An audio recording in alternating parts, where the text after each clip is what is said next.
Good morning विद्यार्थियों, आप सभी का माय स्टडी गुरु में स्वागत है।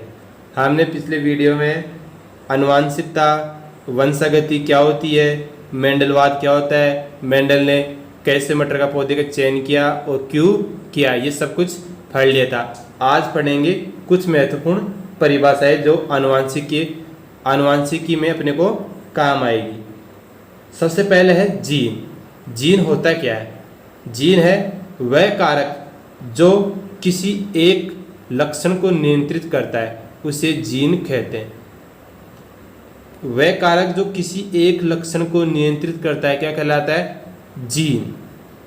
विगम विकल्पी, किसी एक लक्षण को नियंत्रित करने वाले जीन के दो विपर्यासी स्वरूपों को युग्म विकल्पी कहते हैं। जैसे पौधे को नियंत्रित करने वाले जीन के दो विगम विकल्पी लंबापन और बौनापन टी। विगम विकल्पी क्या होते हैं ये देखो, एक उदाहरण साथ ऐसे समझते हैं। विगम विकल्पी का मतलब क्या है?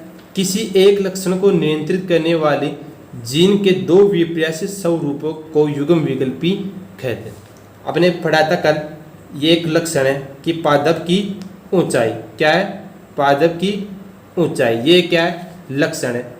इसको नियंत्रित करने वाले दो जीन कौन कौन से? या तो क्या होगा? लंबा, ये क्या होगा? बौना। लंबे को किससे दर्शाते हैं? कैपिटल टी से, और बौने को स्मॉल टी से। जैसे पौधे को नियंत्रित करने वाले जीन के दो युग्म विकल्पी लंबापन और बौनापन, ये क्या हो गए? युग्म विकल्पी हो गए। युग्म विकल्पी मतलब इसका मतलब लंबा, इसका मतलब बौनापन, ये क्या हो गया? विगम विकल्पी। अब है विषम युग्म जी। विषम युग्म जी, जी है देखो यहाँ, विषम युग्म जी। जब किसी लक्षण को नियंत्रित करने वाले जीन दोनों विगम विकल्पी असमान हो तो उसे विषम युग्म जी कहते हैं।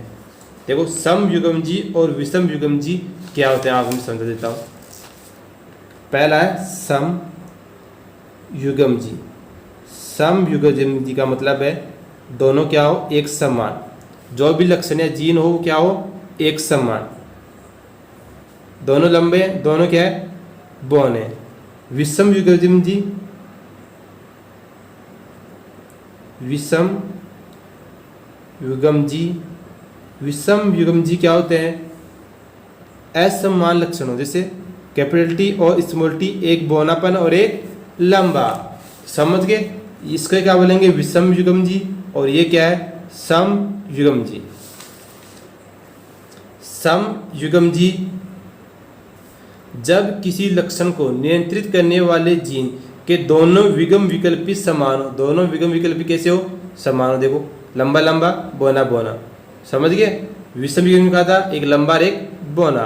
विषम युग्म जी मतलब दोनों विगम विकल्पी असमान हो। असमान हो दोनों विगम विकल्पी, इसमें दोनों क्या है? समान है।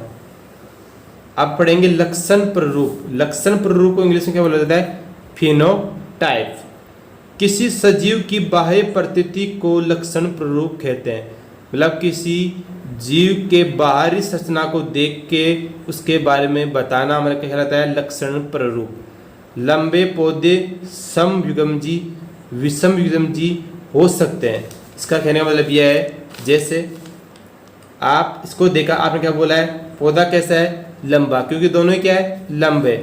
लेकिन लंबा और एक छोटा हो तो इसे भी क्या बोलेंगे? लंबा। यह भी क्या है? लंबा, और ये भी क्या है? लंबा। लेकिन ये क्या है? सम युग्म जी लंबा। सम युग्म जी लंबा क्यों बोला? कि दोनों इसमें क्या है? दोनों विगम विकल्पी एक समान है। इसे क्या बोलेंगे? विषम युग्म जी लंबा, क्योंकि इसमें एक दोनों विगम विकल्पी असमान है। तो बाह्य क्या, आपने बाहर से देखे इसकी संरचना को देखे क्या पता चला अपने को कि ये लंबा है और ये भी लंबा है, लेकिन कैसा है ये पता नहीं चलता। लक्षण प्ररूप, किसी सजीव की बाह्य प्रकृति को लक्षण प्ररूप कहते हैं। जीन प्ररूप, किसी सजीव की आनुवंशिक संरचना को जीन प्ररूप कहते हैं।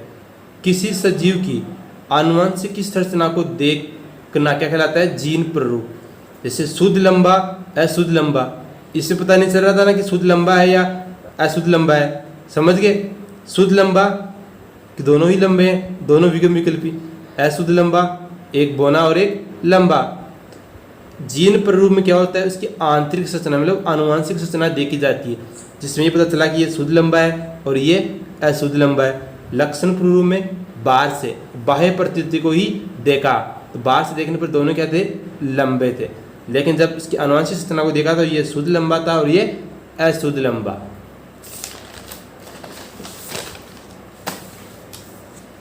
आप देखो, अभी मैं कल बताया था आपको प्रभावी लक्षण। प्रभावी लक्षण क्या होता है? वह लक्षण जो F1PD में अपने आप को अभिव्यक्त करते हैं प्रभावी लक्षण कहते हैं। कैसे? कल मैंने बताया था एक उदाहरण से। देखो, ये नर है, ये मादा है, नर है और मादा है। ये क्या है? जनक पीढ़ी। नर अपने माना कैसा है? लंबा, और मादा क्या है? बौना। इसे क्या बनाएंगे? और ये स्मॉल टी। इन दोनों के बीच में संकरण कराया तो अपने क्या प्राप्त हुआ? इसको देख के आपको क्या पता चलेगा? कैसा है ये? लंबा। इसकी संतानें कैसे प्राप्त हुई? लंबे।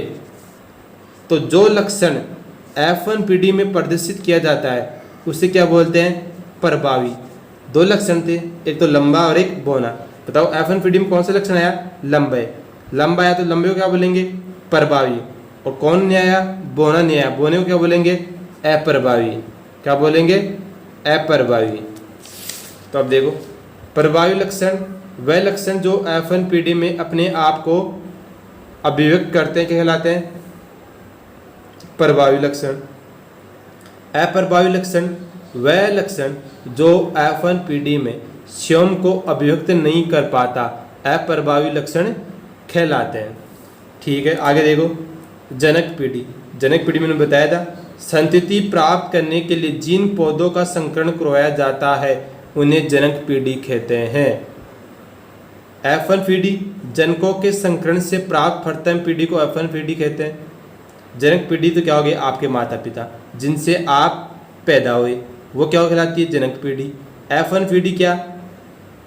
F1PD आप अपने माता पिता के कौन सी पीढ़ी हो? F1PD। जब प्रथम प्राप्त होती है बोलते हैं F1PD। अब F1PD के संकरण से प्राप्त संतति को क्या बोलेंगे? F2PD। ये कौन सी होगी? F2PD। अब देखो, इसको एक उदाहरण से समझाते हैं। जैसे मानो आपके माता पिता है, माता और पिता, ये तो क्या हो गई? जनक पीढ़ी। क्या हो गई? जनक पीढ़ी। जनक पीढ़ी से इन दोनों के बीच में संकरण कराया, कौन पैदा हुए? आप स्वयं। कौन हुए? आप स्वयं। आप स्वयं कौन से में आ गए? F1PD में। F1PD में आ गए। आपका आपसे जो संतान प्राप्त हुई वो किस में आएगी? F2PD में। किस में आएगी? F2PD में। किस में आएगी? F2PD में। जनक पीढ़ी से प्राप्त F1PD और F1PD से प्राप्त F2PD और F2PD से प्राप्त F3PD। समझ गए? अब देखो, एक संकर संकरण। एक संकर संकरण, इसकी परिभाषा देखते हैं। वह संकरण जिसमें एक लक्षण की वंशागति का अध्ययन किया जाता है उसे एक संकर संकरण कहते हैं। मतलब ऐसा संकरण जिसमें केवल एक ही लक्षण की वंशागति का अध्ययन किया जाएगा कहलाता है एक संकर संकरण। जैसे अपने अभी पढ़ा था, मटर के पौधे के 7 लक्षण थे, हम एक ही लक्षण का अध्ययन करें, जैसे पादप की ऊंचाई गई, उसे क्या बोलेंगे? एक संकर संकरण। द्विव संकर संकरण कहलाता है वह संकरण जिसमें 2 लक्षणों की वंशागति का अध्ययन किया जाता है उसे द्विव संकर कहते हैं। समझ गए? एक संकर संकरण मतलब एक लक्षण की वंशागति का अध्ययन किया जाता है। द्विव संकरण मतलब 2 लक्षणों की वंशागति का अध्ययन किया जाता है। ऐसे ही त्रिसंकर संकरण वह संकरण जिसमें 2 या 2 से अधिक वंशागति का अध्ययन किया जाता है। 2 या 2 से अधिक लक्षणों की वंशागति का अध्ययन किया जाता है। अब देखो, मेंडल के वंशागति के नियम। मेंडल ने 3 नियम दिए थे तीनों नियम कौन कौन से देखो। मेंडल के वंशागति के नियम, इन्हें मेंडल की आनुवंशिकता का नियम कहते हैं। ये 3 प्रकार के होते हैं। पहला है प्रभाविता का नियम, दूसरा पृथक्करण का नियम और तीसरा स्वतंत्र अपवन का नियम। ये क्वेश्चन काफ़ी बार पूछा गया है, चाहे कंपटीशन एग्जाम हो चाहे 10th लेवल की हो, कि मेंडल ने कौन कौन से नियम दिए और कितने नियम दिए। मेंडल ने 3 नियम दिए, तीनों के नाम क्या क्या है। पहला प्रभाविता का नियम है, दूसरा पृथक्करण का नियम, तीसरा स्वतंत्र अपवन का नियम। सबसे पहले पढ़ेंगे हम प्रभाविता का नियम होता क्या है। अब देखो प्रभाविता का नियम, ये नियम एक संकर संकरण पर आधारित है। मैंने भी आपको पढ़ाया था कि एक संकर संकरण क्या होता है, वह संकरण जिसमें एक लक्षण की वंशागति का अध्ययन किया जाता है एक संकर संकरण कहलाता है। तो समझ गए प्रभाविता के नियम क्या होगा, सिर्फ एक ही लक्षण की वंशागति का अध्ययन किया जाएगा। तो ये नियम एक संकर संकरण पर आधारित है। इस नियम के अनुसार जब विपरीत लक्षणों वाले पौधों के बीच संकरण कराया जाता है तो उनकी संतानों में एक ही लक्षण प्रकट होता है और दूसरा दिखाई नहीं देता। एक उदाहरण की सहायता से समझते हैं कि क्या बोला इसने। उदाहरण है, यदि शुद्ध या सम युग्मजी लंबे पौधे को शुद्ध बोने पौधे से संकरण कराया जाता है तो F1PD के सभी पौधे लंबे प्राप्त होते हैं। देखो इसका कहने का मतलब क्या है, यदि शुद्ध लेते हैं शुद्ध लंबे और शुद्ध बोने, इनके बीच में क्या करवाया जा रहा है, संकरण। क्या करवाएंगे, यदि शुद्ध लंबे पौधे को शुद्ध बोने पौधे से संकरण कराया जाता है तो F1PD के सभी पौधे लंबे प्राप्त होते हैं। इसमें भी ये बोला है विपरीत लक्षणों वाले, देखो दोनों क्या है विपरीत लक्षण, ये लंबा है और ये बोन है। विपरीत लक्षणों वाले पौधों के बीच संकरण कराया जाता है, इन दोनों के बीच में संकरण करवाएंगे तो उनकी संतानों में एक ही लक्षण प्रकट होता है, ओनली लंबे लक्षण प्रकट हुआ, दूसरा दिखाई नहीं देता। मतलब बोना आपको क्या नहीं करेगा, दिखाई नहीं देगा। देखो कैसे, शुद्ध लंबे और शुद्ध बोने। शुद्ध लंबे क्या होते हैं, इन क्या बोलेंगे शुद्ध लंबे। मैंने अभी बताया था दोनों क्या है शुद्ध लंबे और ये दोनों क्या है शुद्ध बोने। तो ये कौन सी पीढ़ी हुई, जनक पीढ़ी। ये कौन सी पीढ़ी है, जनक पीढ़ी। जनक पीढ़ी से बीच में क्या करवाएंगे, ये चिन्ह किसका होता है, संकरण का। किसका होता है, संकरण का। इसमें से एक युग्म का आएगा कौन, टी, कैपिटल टी। इसमें भी एक युग्म का आएगा स्मॉल टी। ये क्या होते हैं, युग्मक। युग्मक, इन दोनों युग्मकों के बीच में क्या करवाया जाएगा, संकरण करवाया जाएगा। और संकरण करवाने पर अपने को क्या प्राप्त होगा, कैपिटल टी और स्मॉल टी, जिसे हम क्या बोलेंगे, लंबे। क्या बोलेंगे, अपने को जो भी संकर प्राप्त हो कैसे प्राप्त हुए, लंबे।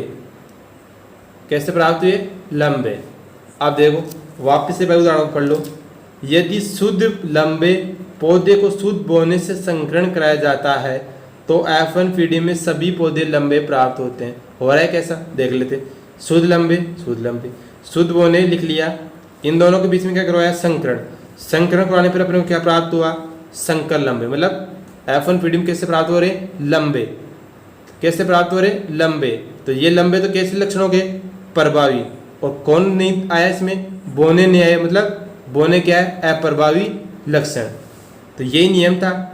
नियम क्या था, इस नियम के अनुसार जब विपरीत लक्षणों वाले पौधों के बीच संकरण कराया जाता है, विपरीत लक्षणों वाले करा लिया, एक लंबा था और एक बोना, उनकी संतानों में एक ही लक्षण प्रकट होता है। उनकी संतानों में एक ही लक्षण आया। देखो लंबे और बोने के बीच में करवाया तो केवल एक ही लक्षण प्रकट हुआ, कौन सा, लंबा। कौन सा प्रकट हुआ, लंबा। किस में प्रकट हुआ, F1PD में। F1PD में अभी आपने पढ़ा भी था, F1PD में कैसे प्राप्त हुए, लंबे। उनकी संतानों में एक ही लक्षण प्रकट होता है, दूसरा दिखाई नहीं देता। ऐसा ही हो रहा है। तो ये किसका नियम है, प्रभाविता का नियम। तो एक बार देख लो, प्रभाविता का नियम इस नियम के अनुसार जब विपरीत लक्षणों वाले पौधों के बीच संकरण कराया जाता है तो उनकी संतानों में एक ही लक्षण प्रकट होता है, दूसरा दिखाई नहीं देता। इस चीज़ को समझ गए होंगे। दो विपरीत लक्षणों वालों के बीच में अपने क्या करवाया, संकरण। इससे प्राप्त अपने को क्या हुआ, संकर लंबा, मतलब इन दोनों में से एक लक्षण ही प्रकट हुआ। और यही क्या है, प्रभाविता का नियम। इससे आगे हम अगले वीडियो में पढ़ेंगे।